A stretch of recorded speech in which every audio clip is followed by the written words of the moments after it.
We don't stop for the cops. How important is it to be a bogan if you're from Port Adelaide? Pretty important. Is it true that you've got some kind of a link with the juvenile detention centres? Oh yeah, we've got this, our under 12s, our under 14s. Fairly diehard. Do you think you're still the greatest team of all? I hope so. We can sing it at the end of the night. The greatest team of all. Should that line be stripped from their club's song? Oh, really? It was a good show back then. You've lost a bit of your touch. So, thanks very much for that. Hang on, no. Who's been your hottest footballer of this year and why?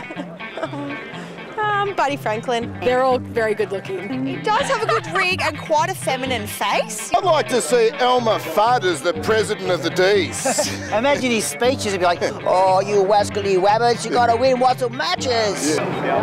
Delusional. So for you, Dave Granger, Grave Danger, bang.